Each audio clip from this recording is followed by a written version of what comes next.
உலக தமிழர்கள் அனைவருக்கும் வணக்கம். இன்றைக்கி ஒரு நல்ல பல்பொடி நம்ம தயாரிக்கிறது அப்படின்ற முறையை நம்ம பார்க்கலாம். இந்த பல்பொடி தயாரிக்கிறதுக்கு 5 வகையான பொருட்களை பயன்படுத்தி, மூலிகை பொருட்களை பயன்படுத்தி எப்படி நம்ம ஒரு ஆரோக்கியமான பல்பொடி, அதாவது உயிர் உள்ளவரை பல் விழுகாது, பல்லுக்கு எந்த பிரச்சனையும் வராது, அந்தளவுக்கு ஒரு கேரண்டியாக நம்ம ரொம்ப நாளாக பயன்படுத்திகிட்டு இருக்க ஒரு அனுபவ முறையான பல்பொடி தான் இப்போ இன்றைக்கி நம்ம பார்க்க போகிறோம். எப்படி தயாரிக்கின்ற முறையாக தேவையான பொருட்கள் பார்த்திங்கன்னா, நம்ம சாப்பாட்டுக்காக பயன்படுத்தக்கூடிய உப்பு, புங்கன் விதை, இது ரெண்டும் சம அளவு. இது 50 கிராம், இது 200 கிராம், இது 200 கிராம், 400 கிராம். இது கருவேலம் பட்டை, ஆளும் வேலும் பல்லுக்கு உறுதி அப்படின்ற மாதிரி சித்தர்கள் பாட்டு இருக்குது. இந்த மாதிரி இது வேல மரத்தோட பட்டை, கருவேல மரத்தோட பட்டை. ஆலமரம் அப்படின்றது இது ஆலமரத்தோட பட்டை. இது வேப்ப மரம். பல்லில் உள்ள கிருமி எல்லாம், சொத்தைப்பல், பூச்சிப்பல், பல்லை கிருமி நாசினியாக பயன்படுத்தி நம்மளோட பல்களை பாதுகாக்கிறத முக்கிய பங்கு நம்ம வேப்பங்குச்சிக்கு இருக்குது.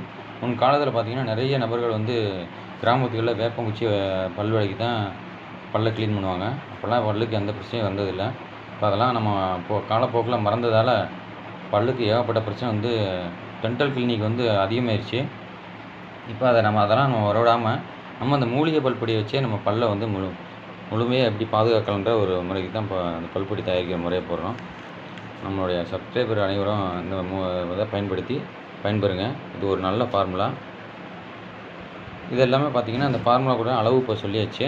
இப்போ இதில் நம்ம இது செய்முறை எப்படின்னு கேட்டிங்கன்னா, இந்த உப்பை நல்லா வறுத்து எடுத்துக்கணும். அதே மாதிரி இதனுடைய விதைகளை 2ஆக ஓப்பன் பண்ணி இதையும் வறுத்து எடுத்து இது 2ஐயும் பவுட்ரு பண்ணிடணும். பவுட்ரு பண்ணிட்டு இந்த இதையும் பவுட்ரு பண்ணி எல்லாமே ஒன்றா கலந்து இந்த மாதிரி டப்பாவில் போட்டு வச்சிட்டோம் அப்படின்னா நம்ம பல்பொடி ரெடி. இதை நம்ம எப்படி தயாரிக்கின்ற முறைகளை நம்ம பார்க்கலாம். இதில் உப்பை எடுத்துகிட்டு நம்ம அந்த மாதிரி போட்டு நல்லா இப்படி வறுத்து எடுத்துக்கணும். இது வறுத்து எடுத்துட்டு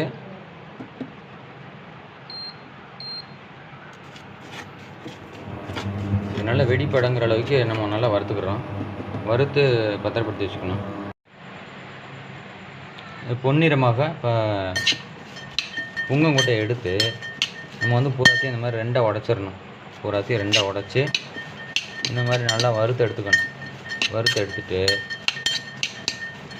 மீதி சூரணங்கள்லாம் சேர்த்து நம்ம ரெடி பண்ணலாம். இந்த கொட்டையினுடைய வேலை நல்லா வறுத்து ஃபேனில் வேசம் ஆற வச்சு நல்லா இருக்கணும்னு மிக்சியில் போட்டு நம்ம அடிச்சிடலாம். அடுத்து